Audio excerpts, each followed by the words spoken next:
And we're coming to you from all over the world. So if you want to put a pin on a map, somebody's pretty close to it, I'm sure. I'm so excited. We are talking to J.M. Diedrich, Mary Lancaster, Delphine Roy, Sara Adrien, and Emily Murdoch this week. Ladies, thanks so much for taking the time to talk to us. Oh, pleasure. Welcome. So because we have so many new Dragonblade authors this week, and because we have so many releases, I thought we would shake it up and go in reverse order. So we're going to start at the end of the week and work our way backwards. So we're going to start with Emily's book, and it's book 9. Book 9. And the Duke's in Danger. These are lots of dangerous Dukes here. Yeah. And it's Play with Duke, Get Burned. Play with Dukes, Get Burned. I mean, the book basically... The titles for the series are so good. I did start with the titles. I did have this idea of how ridiculous could I go? What's the pressure point of silliness and joy within a title? And I just wrote out a bunch of them, and I was like, oh, looks like I've got myself a series. So yeah, this is book 9. Book 9 of... Well, currently it's book 9 of 10 because we've got the next book after that on pre-order, but there are 12 books in the series total. But don't worry, if you've never heard of me and you've never heard of these books before, little upset, but I'll learn to live with it. You can dive into the series literally at any point. So every single book has its own happily ever after and its own hero and heroine. And in this one, we have Daniel Vaughan. Daniel Vaughan is probably the first Labrador hero I've written. If you've ever met a Labrador, you know exactly what I'm talking about. Yes. He is the most well-meaning, uncoordinated, and bless him, apologetic hero I have ever written. So because much you just want to kind of go. I think one of the joys of this series is that, and if you don't know the premise, it's Dukes in Dangers are Dukes that are bored. They're bored of society, they're bored of the ton, they're bored of responsibility, and so they go looking for adventure. And some of them are brilliant at it, and some of them have rip-roaring adventures, and some of them, bless them, should have stayed at home. And unfortunately, Daniel is very much a Duke who should have stayed at home. He has very surprisingly become a Duke. His twin brother has very suddenly died, and he's become a Duke, which he never expected. And he's trying to pay off his brother's debts and sort out all the paperwork, and he's really not feeling it. And he discovers that his dead brother's mistress is refusing to accept anything, despite the fact that his brother owes her a great deal of money. Nora is very much the grumpy to his sunshine. She has learned that she has no one but herself to depend on, that she has always been let down by people. She has a few dangerous secrets. And when this, bless him, man kind of bounds up to her door, is like, hello, I'm a new Duke. She's not significantly impressed at the beginning, but over time his persistence and genuine shyness kind of shine through, and she realizes that maybe Daniel's not necessarily this kind of typical cad about town that so many of the other Dukes of the Ton are. And then disaster happens, and I'm not going to tell you what the disaster is, you have to buy the book, but just when they think they might have a bit of an understanding of each other, they don't. Because of the disaster. So that's when things get really interesting. But is she his brother's mistress? Well, is she? Or is it a complete misunderstanding based on... I want a bit of clarification there. Is she his brother's ex-mistress, or is she absolutely not? And by complete misunderstanding and misread of a letter that Daniel finds down the back of a desk, not that at all. Who can say? I feel like we're going to have to read to find out. It feels like it's one of those stories that it's grumpy sunshine. It's insta lust on his side and it's insta distrust from his side, but it's also got an incredibly snarky butler who is absolutely convinced that he would be a much better Duke than the new Duke who's just turned up. And a sister of Daniel who is absolutely had it with both of her brothers who are utterly useless. Well, it sounds like so much fun, and we get 3 more in this series. So you get 3 more. Yeah, so the next one is The Best Things in Life are Dukes. Sense of theme here. And that is on pre-order. It's going to be interesting to see for people who've read the series. There are 2 secondary characters that I've introduced you to at different points in the series that you may have passed you by, but they have a broken engagement together in their past, and everything is going to come to a head at a house party that she doesn't realise he's been invited to. Oh, fun. Oh, dear. Fun. Well, it sounds like great fun, and I'm looking forward to this one so much. And I loved everything about the setup for the series this time. It's just awesome. Oh, thank you. So the next book in reverse order that comes out this week. Now I can't figure out how to say that in a way that makes sense. Is Mary Lancaster's book. We're going back to Blackhaven. It's One Night in Blackhaven, and it's the Earl's Promised Bride. That's right. Yeah, Right. it's about the same family. That One Night in Blackhaven is a sequel series to Blackhaven Brides, so it takes place in the same town, and this is a family who've come back home after many years being away, and it's a family of 9 siblings. The first book was about the oldest brother who met his old love, shall we say, at a ball one night in Blackhaven. And at the same ball, his youngest adult sister, Lucy, meets a charming but completely erratic young man. She's no idea who he is, but he makes her laugh. He never seems to know what he's going to do next, and she doesn't know either, and she thinks this is great fun. So they go off from the ball briefly and have a quick adventure, rescuing a highwayman from prison and finding his lost puppy and all sorts of bizarre things. Highwayman rescuing adventure. Yeah, and then they go back to the ball, and anyway, all progresses from there. But she's very taken with him because he's different. She's never met anyone like him before. And she's by the end of the ball, she's pretty much in love with him already. The only problem is she's actually been betrothed since birth to an earl that she's never met. And she just assumes that he's a stuffy old git, and she won't like him. But she still thinks she should probably marry him because he comes with he's going to do the good thing by her family, and her family is not doing too well financially, and she wants to do her bit for the family because she feels that she's always just been a drag on them. She doesn't have anything except her betrothal to recommend her, she thinks. So she's not quite sure what she should do about that. And then, of course, the betrothed turns up and all goes to hell in a handcart, you might say. And there's poor Tyler in the background that she actually is madly in love with. But I won't spoil the story any more than that. You have to read my book as well. That was enough to hook me. I'm ready. I forgot that they were all at the same ball too. I remember you said that the last time, but I forgot that they were set at the same. Yes, they all have a bit of a fateful night. Yeah, that's really fun. That's really fun. And this is just the second book in a new series. How many in this one, Mary? There is 7 books in the series. Okay, so we get to stay there for a long time. Yes. A long series. So you get to get attached to everybody and stay for a long time. I hope so. Awesome. So the next book is Sara Adrien's book, and it's a Lion's Den book, and it's the Lion's First Choice. Can you tell us about that one? Of course. So I'm really excited about this one. It's very close to my heart. It started out with me asking why Mrs. Dove-Lion wants to make love matches. She's tough, and her reputation as the Black Widow is somehow an interesting point that you have to find out why that is so interesting. It's really something that I dug deep into. So it's the second book of a mini series within the Lion's Den. So they're all the doctors on Harley Street, which are tied to my larger series. And in this one, we have a surgeon. Can you remind us of the name of the larger series? Miracles on Harley Street. Miracles on Harley Street. I remember you had said it before, but I wasn't sure. Yeah. So you can think about it a little bit like Grey's Anatomy meets Bridgerton, and that all has a flair of the TV show Friends. Oh, fun. So like ensemble cast stuff. Yeah, it has a lot of from my personal life. So there's a lot of material, a lot of the back room, back kitchen talk was like, that's surgery.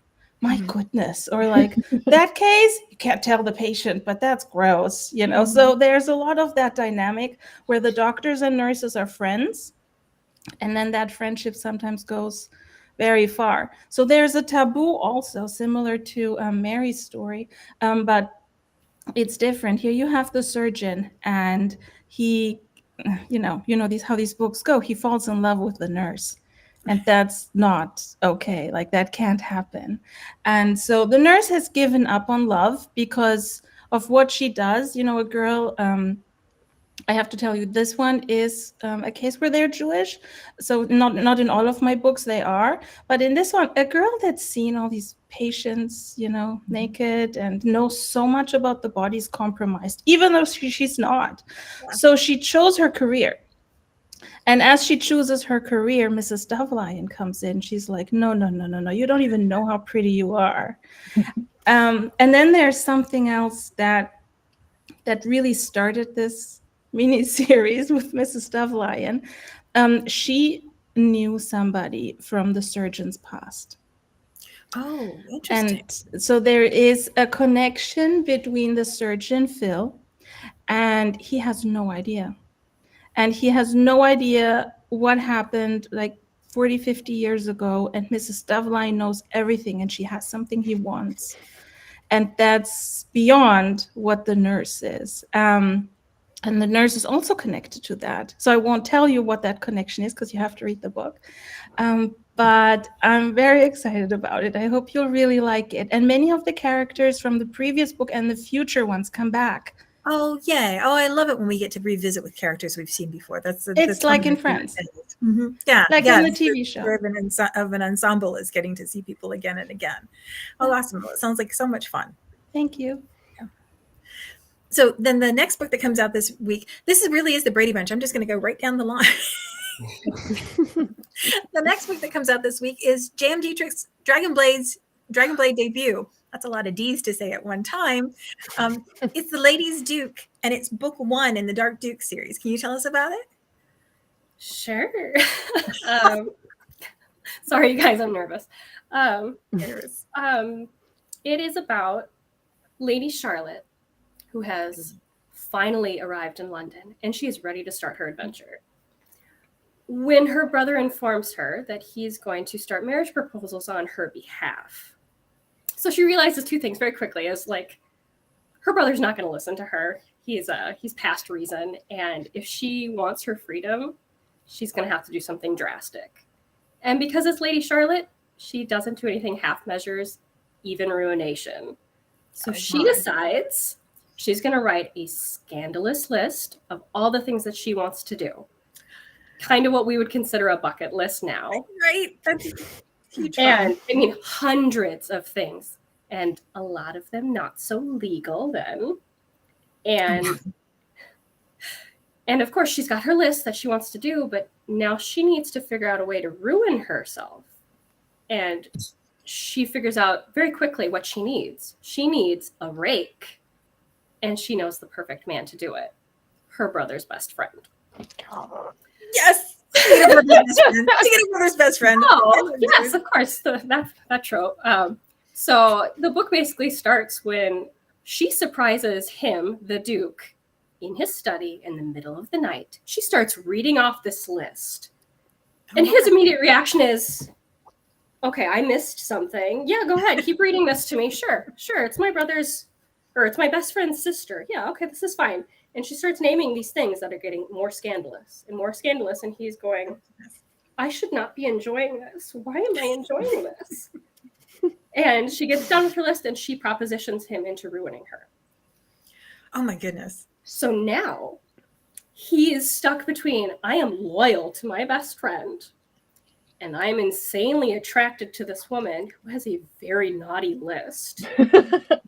Am I going to help her because she obviously needs help? Or am I going to send her on her way and forget about her? Spoiler In which case alert. she'd likely find somebody else. And so, Oh, well, that sounds... Oh, no. I mean, we're talking outrageous escapades, and it's really this adventure story of these two people who don't see things the same way, getting into these ridiculous situations and figuring out they're perfect for each other. Oh, that sounds like so much fun. And then, of course, there is an assassin on the loose and all that stuff, but that's... Yes. Oh, yeah. Because who doesn't need a good assassin? No. Right. No. I love Brother's Best Friend. That's one of my absolute favorite tropes. Grumpy Sunshine. So That sounds delightful. Can you tell us about the rest of the series? What is the setup for the rest of the series? Okay, so the first book really sets up that there is this assassin's plot that's going through. Mm-hmm. And because Lady Charlotte is getting into all this mischief, she starts to uncover things that she shouldn't. And so she catches the attention of this particular person. And then throughout the rest of the series, this plot really starts to take shape, and it starts to interact with these other side characters that then become the main heroes. So, oh, that sounds exciting. And how many books do we have in the series? 3. 3. Awesome. So we'll get speedy resolution too. Well, that sounds that sounds like great fun. I love a naughty bucket list. Who doesn't? So the last book that we're going to talk about today is Delphine Roy's book, and it is also a Dragonblade debut, and it's Seduction at the Chateau, and it is Bleu Blanc Rogue. Did I say it right? Yes. Yeah, that's good. That's really good. Bleu Blanc Rogue. Yes, Good. absolutely. Good. Okay, so my heroes are Guy and Antonia. And so they have a bit of a history together. So if you go back years before the story actually starts, they both live in Chartres, and their families are, really friends with each other. The parents know each other well, and they decide that it would be great if they were to get married. So they kind of do this unofficial betrothal between Guy and Antonia. And so Antonia at the time is like a teenager, and she has a big crush on him because he's very handsome, but he doesn't really care about her. He's more, chasing other girls and stuff. And so all of this is fine, but then the revolution happens. So that's the end of the 18th century. The revolution happens, which was not a good time for anyone with noble blood. And then the terror happens as well. And both Guy and Antonia are forced into exile. So they leave France. Antonia's family goes to London, and Guy's family goes to Switzerland. And so for 10 years, they don't see each other. And when the story starts, it's 1801, and they've just gotten back to France because things have, calmed down. And so Guy is in Paris trying to get back, his family's property, their money, etc., that was all confiscated by the Revolutionary Tribunal. And so he's living kind of, a rake's life in Paris. And this woman that he's interested in kind of challenges him to seduce Antonia, who's also back in France, at this house party to prove that, he has skills as a lover. And so Guy accepts. And then they meet at this house party. So again, they haven't seen each other in more than 10 years. And we have a typical wallflower versus rake setup because Antonia is kind of, reserved. She's not really used to being out in society and so forth. She's there basically to make connections, perhaps to find a husband, because she's been staying, with her sister and her brother all these years. And so she's very reserved, but in fact, of course, she's, hiding a personality that is much stronger and much more willful than what seems. So, yeah. And so when they meet, Guy tries to seduce her, and at first it doesn't work. So he's going to try a little bit harder, and she's going to, be very on her guard. But of course, things are not going to stay that way. And so you have this whole thing happening at the chateau, which is in the title. Just why there's seduction at the chateau. And the kind of there is. Exactly. Exactly. And so aside from the love story, it kind of deals with the aftermath of, what they've been through, the exile, kind of the trauma that happened. I mean, society at large was really in turmoil. Yeah. So you have this new society emerging from what happened during the revolution. And so they also have to find their place in that society with a lot of things changing around them. I love that idea because that's something we don't often get. And like getting a chance to look at that period in history too is like I love having a chance to dive into that. Awesome. Yeah. And so the rest of the series is actually going to deal with that. So it's a trilogy. And the two next books, book 2 and book 3, are characters that we actually see in Seduction at the Chateau, at least the male leads. And but the 2 other books are happening in Paris. For those of you who like the city and want a little action in Paris, the 2 other stories take place in Paris proper. Oh, wonderful. Wonderful, wonderful. Which segues us very nicely into what I was hoping we could talk to after we finished going through the books this week, because I am stuck in a gray, very, very, very dreary Virginia, and the rest of you are all in lovely places. Can we talk about the lovely places that you are? Dope. Okay, well, I'll go first. I'm actually in the suburbs next to Paris. Paris is where I work, but I don't live in the city. I've lived there a very long time, but now we've moved to the suburbs in the east of the city. And it's very, very gray and very, very cold right now, if that makes you feel a little bit better. It doesn't really, though. Is there something in particular that you love about living in Paris, or something that because I know I have such envy. I have such gosh. Well, it's weird because when you go there every day for work, you commute, you just go to work, and like you're kind of in your thing, so you don't really see what's around you. It's just your natural, habitat, if I can say so. But then sometimes you go to other neighborhoods and you see the beauty, or you're just going to go in a street and see this really beautiful building, and that kind of reminds you of how beautiful Paris is and how lucky you are to actually live near Paris and work there, and it's something I have to remind myself not to take for granted, because Paris is really a city. It's my city and I love it. So well, it'll be springtime fairly soon too. A couple months, and things will start to bloom. And yes, springtime in Paris is as beautiful as they say. Indeed. Oh my. Mary, where are you? Sorry, me? Yes. I can hear what you say. Sorry, the computer. That's okay. I'm in Scotland by the Which sea. is the other place we all want to go to. So I'm just going to take down the list. You probably wouldn't want to come this month because it's cold and grey there too. But it's nice because we're at the seaside, and it's always you take that for granted too. Mm. So it's nice sometimes just to stop and look. I think I'm really lucky to live, in right by the sea and watch it going in and out on the little boats by and little islands. And I think, yeah, I'm glad we moved here. I think it's a combination of the time of year and also just where I'm in my head right now. But I have such wanderlust, and the idea of like getting to see different places is just. Yeah, us too. We're sort of desperately looking for somewhere to go on holiday as soon as possible. What about you, Emily? Well, I am just outside Bath, England, hence the delightful accent. That's three. That's three on the list. Playing where do you want to go?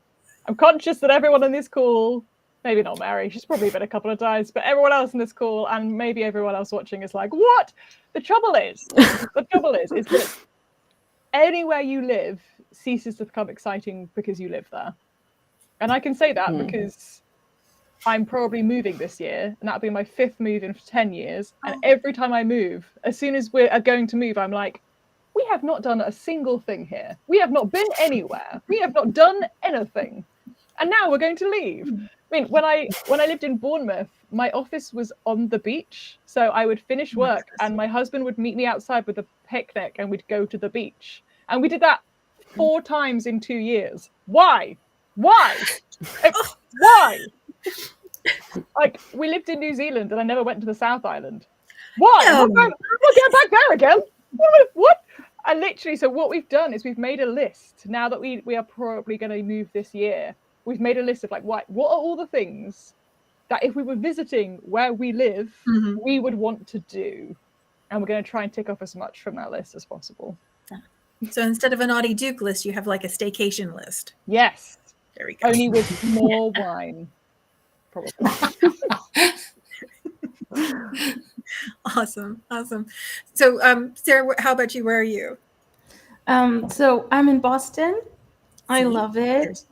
People think it's cold.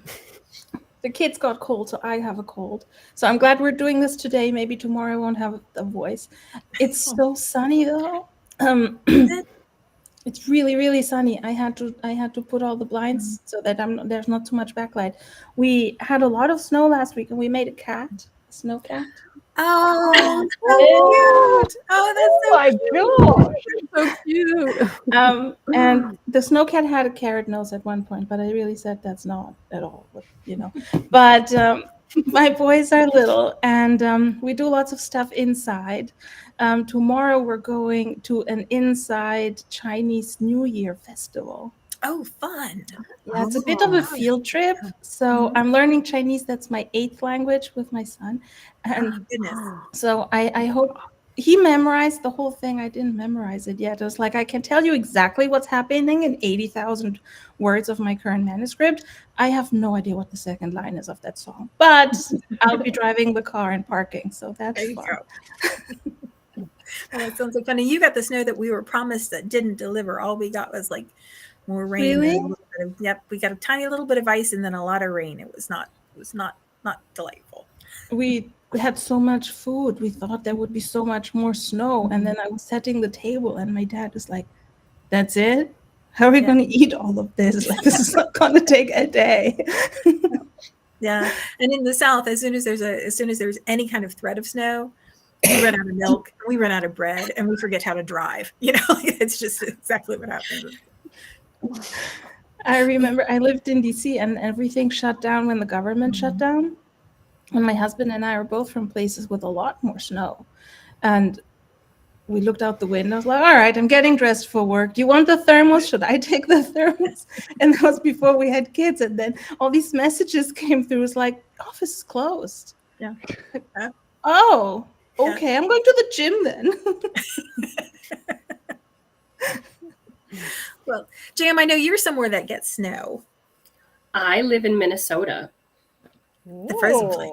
Yes. So, I mean, during Christmas, we had no snow, which is, I mean, we had record highs this December. So, very weird. Lots of rain. But yeah, we finally got snow. We got a winter wonderland out there. Makes me wish that I actually wanted to go outside, which I do not. I have lived here all of my life, and yet you give me a choice between you want to stay inside and have hot cocoa, or do you want to go ski or snow? No, hot chocolate every single time. I don't want to go out when it's cold. It would be nice if you could do the snow without the cold. Yes. I think like the cold part gets harder as you get older. But I'm a big fan of looking at snow from a comfortable seat with a glass of mulled wine through a window. We have a very big picture window, and it's There we perfect go. Oh, when you're nice. inside. It's great. That's what you want. Yes. and you can feed the birds. Is anybody else a bird feeding freak? Yeah. Yeah, we feed a little bit on our balcony. Mhm. Yeah, my husband likes to do that. Yeah, it's like if you can sit inside and watch the snow and feed the birds at the same time, that I think is about the perfect thing. And stay warm. And if you can do it with the Dragonblade book, like on your Kindle, why wouldn't you? See, look, I didn't think I What was a going to do that. segue. What a segue. Every once in a while, it works out just right. It's like you do this for like a job, Evelyn. It's like you do this every week. I mean, it's hard to imagine, isn't it? Ladies, it was a delight to talk to you. I'm going to say the same thing I say every week because it's true every week, and that is Dragonblade books are the very best deal on pre-order and release. So you want to grab them. Then if you can't get them, then you can read them in Kindle Unlimited anytime. So why would you not? You don't even have to think about it. You just read through and through and through and through and through. And there are plenty of new books this week. So we should keep you busy for a long, long time. Ladies, thanks so much for taking the time to talk to us. I really appreciate it. I'll pop the links to all the books in the comments so you can grab them if you haven't gotten them already. Thank you. Okay, thank you. Thank you. Thank you so much. Same time next week. Bye. Bye. Bye. Nice to meet you. It was nice to meet everybody.